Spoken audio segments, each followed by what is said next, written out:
about 2.5 months in the making, and the lizard lanai, backyard lizard patio, Chipojo Cove, whatever I decide to call it, is for all intents and purposes done. I am going to do some aesthetic things. I got the misting system installed yesterday. Just ugly white PVC. I'm going to try to decorate that with some vines or something, make it look a little nicer. I got to work on hiding up my cords, hiding them a little bit. That's the thermostat up there. I don't have any of the lights out here anymore. The nighttime temps are just fine right now. We'll go through. I have 5 Reptibreeze enclosures out here. These 2 are larges, 18-inch square, 3 feet tall. Those 3 are extra larges, 24-inch square, 4 feet tall. And then obviously these 4 enclosures over here were the ones that I DIY'd myself last summer or last spring, that I had on the patio over by the customcages.com sun catcher. I got this, I designed it so I could latch myself in. Whoop. Maybe. Latch myself in, and that way if I wanted to get somebody out here and let them free roam or whatever, I could.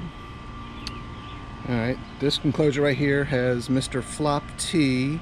He is an Enola smallwood eye male that I hatched 3 years ago, who has floppy tail syndrome, so I kept him back. I didn't sell him, and he's in here all by himself.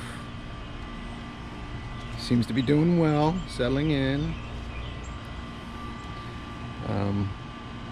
I'll mention it probably more than once. Everybody is settling in. This is the 2nd week outside. The first week, the day that I brought him out, the weather was beautiful. The next 5 days, barely broke the 70s. It was rainy, it was overcast, it sucked. So I had to hustle and wrap the entire patio with plastic and then get the heat hooked up in there. And I'm not going to bother her, but let's see if we can see her around here. This is a female smallwood eye. This was one of the girls in the original trio I got when I did that my first unboxing, and I call her Miss Priss. I don't know if you can see her, but within a matter of months of having her, she got inflicted with, the only thing I can think of is metabolic bone disease. And basically what happened was, I think, as we move on to the next cage for her, I think she was the submissive female, and I just never noticed that she wasn't coming out, she wasn't basking, she might not have been eating, getting the supplemented food. And finally I went into the cage, I was the enclosure that she was in inside, and man, she was in bad shape. But that was 2 years ago. I used Rapashi rescue cow, and I hand fed her and hand fed her and hand fed her. Now she eats on her own. Obviously you can't reverse metabolic bone disease, but I can keep it from progressing and keep her alive and healthy. Over here we have a pair of common night anoles, Enola sequestris. Big guy right there, that's Sid. That's my long-term male. I've had him for a while, and he is with Thelma, also a long-term female that I've had for a while. They seem to be doing really well. Soil on the bottom of that pot in case she needs to lay some eggs, which I'm hoping she does, but she hasn't laid any eggs for about a year. So again, she's wild caught, but I've had her since 2014, so I've had her for over 6 years. I think she was a juvenile when I got her, but I'm not sure. Sid, actually, I got him from a pet shop, and he was captive bred by Ron St. Pierre. Got him from Pet Paradise, I believe, in 2015. So they're in that closure together.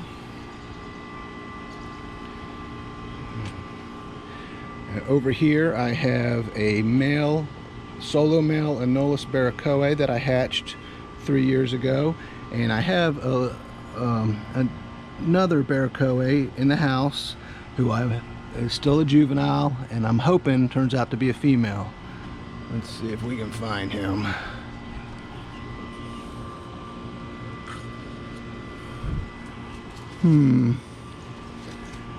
Oh, there's his tail.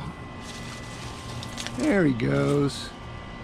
So he is not quite as colorful as his dad yet, but he is a spectacular animal, and he is doing great. Male Enola barracoa.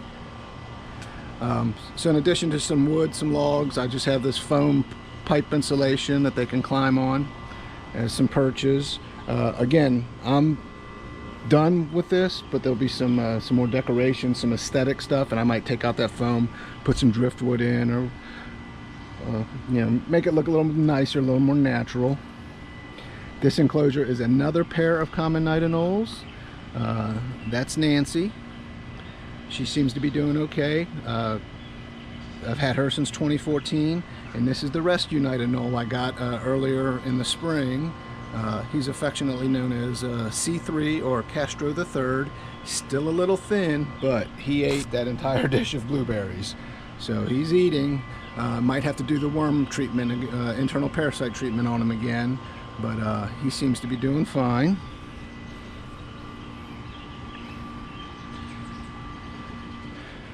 So on this side I have these guys. This is a 3-year-old pair of Enola smallwoodii. I hatched them 3 years ago. It's the male on top, female on the bottom, being very calm, which is, I'm surprised. Everybody out here is still settling in. They've been out here for what, 2 weeks now, and the first week the weather sucked. So finally summer is here, and I think they're starting to begin to act a little bit normal. But that's an artificial palm tree. Got him a little feeder dish down there. I gave him some fresh blueberries earlier. So hopefully they make use of the entire enclosure and get down there and eat okay. Even though it's an artificial tree, I do have about a 3-4 inch layer of soil so she can lay her eggs. What an awesome, awesome pair. That boy is just stunning. And in this enclosure, they have been very secretive. Has me a little bit worried, but they did good outside last year. Is my adult pair of Enola barracoa. And there's the male. Hopefully you can see him okay. Even with the sun going down and it being overcast, he is beautiful. There he is. That's Ricky. And Lucy, I believe, is down here somewhere. His girlfriend. I'm not gonna mess with them too much, but they should be doing fine. And in this enclosure I have my original pair of Enola smallwoodii who've produced all the other ones that I have. There's Blue, and I think she's probably gravid right now, so I hope she goes down and can lay some eggs successfully. And there's Chip.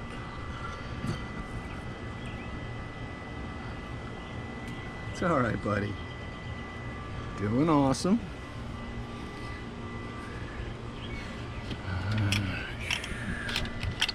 And finally, another pair of common night anoles. That's Gitmo. It's one of the most recent one I picked up in February at a reptile show.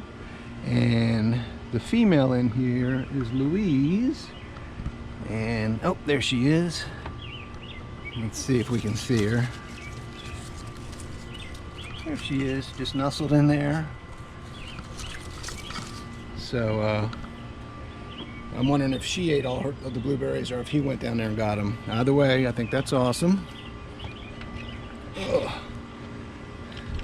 So you'll see when I showed you guys, when we're going around and you see where all the bugs are, that is basically feed and dish. I have some paint. I was going to paint them green and, you know, kind of make them look a little more natural, but it's a 3-inch coupling, about a 6-inch piece of 3-inch PVC. I bought some 2-foot links and cut them all up, and this is pet resistant nylon screen, and you know, your superworms will drown if they get water in their dish, so this should keep Keep the superworms alive until they're 8. I throw crickets in there too, but the crickets can obviously jump out. But these are the feeding dishes that I'm using in all of these outdoor enclosures. And before I got my misting system set up, I was coming out here spraying several times a day. So I got polycarbonate paneling on the roof of the enclosure. It's supposed to block UVB, but plenty of morning sun hits all the cages. The taller ones get it, and these guys obviously get it. And then if it wasn't overcast out here today, there would be plenty of sun coming in the evening hitting these cages directly. And here I am, I'm waving my arm around and leaving the camera static. Sorry about that.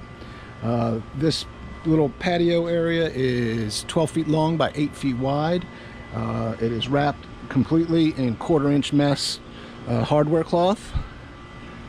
And like I said, I have it wrapped. I have the capability of closing my shower curtain type material that I've made to wrap the entire thing, and then I can install some brooder lamps. That way, if they're out here and there's going to be a nighttime temperature drop, I can go ahead and provide some auxiliary heat so it doesn't get so cold in here. And the most important thing with the shower curtain, I hate to call it that, but that's really what I got the inspiration from, is it blocks the wind. So even if I didn't have the brooder lamps on, that week that I used it, it was much warmer in here without any wind coming in than it was outside. Old corn plant that was in one of the indoor enclosures. We'll walk around.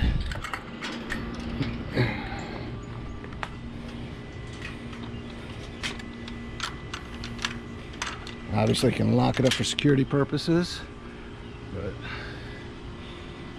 garden hose hooked up to the plumbing for the misting system. And then I'm using some bungee cords, keep this off the ground so that water doesn't puddle all in it. But, hey big guy, hey big guy. And there's Zoe, my neighbor's awesome German Shepherd.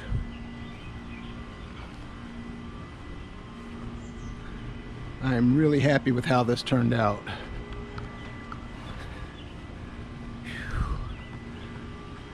I will periodically have to get my big ladder out and brush off all the debris off the top from this disgusting mimosa tree. My wife loves it, I hate it. It is very tropical looking, but damn, it's a mess. Messes up the whole yard. But there she is. The lizard lanai, the lizard porch, Chipojo Cove. Chipojo, Spanish for green lizard. That's what locals call night anoles and a bunch of other lizards, I'm sure, in Cuba. So, sun might be overcast, but it is humid out here, and I am sweating. So, long time in the making getting this video out to you guys. I appreciate your patience. If you have any questions about anything that I've done with this, please comment. And I do definitely plan on doing more updates. I'm going to tongue feed the lizards. I'm going to have them out. I'm going to talk about individuals, spend some time with them. So if you like giant anoles, if you like the night anole complex, I'm your guy. Come back to my channel, and if you have any questions about their care, please do not hesitate to ask. So until next time, take care.